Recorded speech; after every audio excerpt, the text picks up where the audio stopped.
기준금리 0.5%포인트 인하, 시장은 일제히 상승. 미국 시장에 대한 이야기입니다. 미국 시장을 보면 요즘 말입니다. 불안한 기색이 가득합니다. 그만큼 올랐다 내렸다 롤러코스터 장세가 계속되고 있다는 이야기입니다. 오늘은요, FOMC라고 이야기하죠. 미국 연방공개시장위원회. 여기에 의사록이 발표가 됐거든요. 그 의사록의 내용을 보면 뭔가 이상하다는 느낌은 조금 있습니다. 게다가 노동부에서, 미국 노동부에서 발표한 내용을 보면 여러분 약간 충격적인 내용이 담겨 있습니다. 무슨 이야기냐고요? 일단 이걸 한번 보시죠. 미국 노동부에서 발표한 내용이 파란색이 파란색. 파란색을 보시면 2024년 4월에서 2024년 3월까지 1년 동안입니다. 월 평균 신규 고용 규모를 하향 조정했습니다. 지금까지는 24만 6천 명이 계속 늘어난다 이렇게 이야기했는데 실제로 조사를 해봤더니 17만 8천 명이 늘어났더라 이렇게 나왔습니다. 17만 8천 명. 이것은 어떻게 생각하면 그동안 미국의 고용이 굉장히 좋다고 이야기를 했는데 그렇지 않다는 이야기잖아요. 고용이 굉장히 냉각됐었다는 이야기잖아요. 17만 8천 명으로 줄어들었으니까요. 2024년 7월에 11만 4천 명이 늘어난 것, 이것도 우연이 아니었던 거예요. 결국 이게 착시된 지표가 아니라 사실이었다는 겁니다.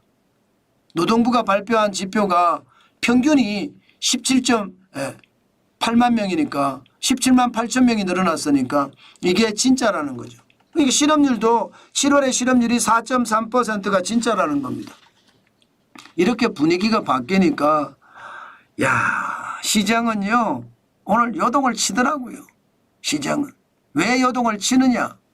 그러면 고용이 생각보다 냉각이 됐다는 뜻, 그러면 경제가 더 나빠진다는 뜻, 7월에 실업률이 4.3%가 조정이 안 되고 이대로 유지한다는 뜻이잖아요. 그러면 금리는 어떻게 될까요? 금리는 지금 9월에 0.25%포인트를 내린다. 이것은 이미 기정사실화 됐듯이 했습니다. 그만큼 시카고 상품거래소의 패드워치를 봐도 0.25%포인트 인하한다가 대부분이거든요. 그런데 이게 0.5%포인트도 인하한다 이런 분위기까지 감지가 되고 있어요. B컷 말입니다. 0.5%포인트를 인하하는 게 B컷인데 B컷이 될 수도 있다는 뜻입니다. 그만큼 고용이 생각보다 냉각이 됐다는 거예요. 생각보다. 지금 시장에서 계속 봐왔던 것은 고용이 진짜 좋았다. 이게 일반적인 미국 시장에 대한 평가인데 아니야. 알고 봤더니 고용이 나빴어. 그동안 24만 6천 명이 계속 평균 늘어났다고 했는데 아니야. 17만 8천 명이었어. 결국 7월에 11만 4천 명도 우연이 아니라 이게 유노멀일 수도 있다. 유노멀이라는 게 새로운 표준이잖아요. 그만큼 고용이 악화될 수도 있다. 이렇게 생각을 하는 겁니다. 그러니 시장은요 발작을 할 정도로 많이 올라가기는 했어요. 오늘 보시면 0.57% 올라갔습니다. 102.5가 기술주 중심의 나스닥에서 올라갔습니다. 17,918.99까지 기록을 했어요. 참 대단하죠. 저는 이런 게 좀 이해가 안 돼요. 그죠?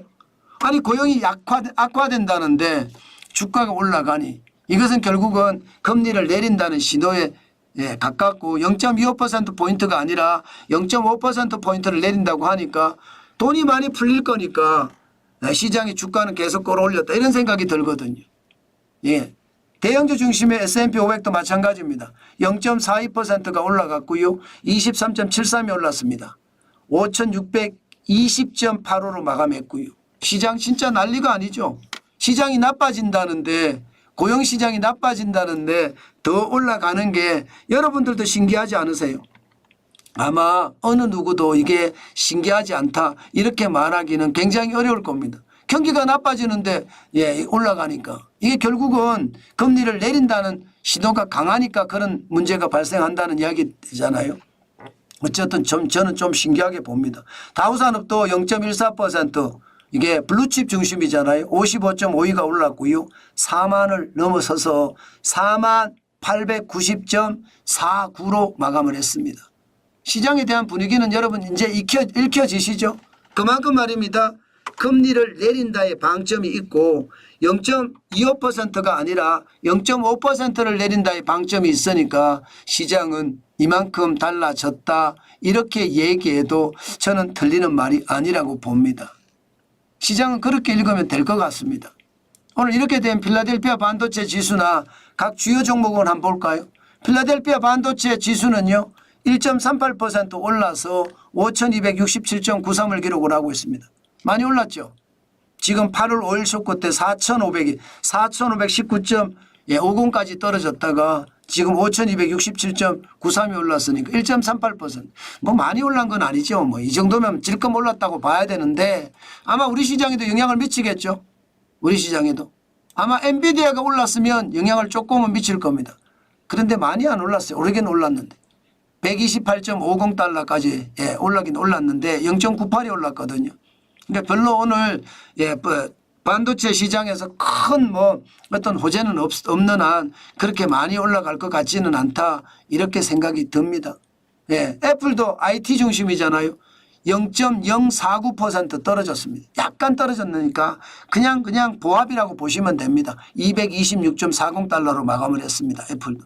그러면 IT가 이렇게 움직인다는 것으로 해석해도 저는 크게 다른 점이 없다 이렇게 봅니다. 앞으로도 시장을 더 봐야 되지만 뭐 크게 변화는 없는 것 같습니다. 테슬라는요. 그래도 찔끔찔끔이지만 올라갔습니다. 0.98% 올라갔습니다. 223.27로 마감했습니다. 전체적으로 우리 시장도 아마 2차 전지나 자동차 시장에 찔끔찔끔 올라가는 분위기 오늘도 LG에너지솔루션이 어저께 폭등했던 것처럼 오늘도 시장에서 강한 힘을 작용할 수 있겠다 그런 생각은 듭니다. 그만큼 시장이 움직이고 있다는 거 여러분 한번 보시면 될 것 같습니다. 그렇지만 늘 말씀을 드리지만 항상 방어적인 느낌을 가지고 시장을 바라봐야 됩니다. 지금은 방어적인 느낌을 가지고 바라보지 않으면요. 시장에서 어떤 일을 당할지도 모릅니다. 저는 거품이 그만큼 많이 쌓여 있고 위기라는 단어 자체가 상존해 있다고 생각을 하거든요. 그만큼 조심하시고 또 조심하시라는 이야기를 제가 강조해 드리는 겁니다.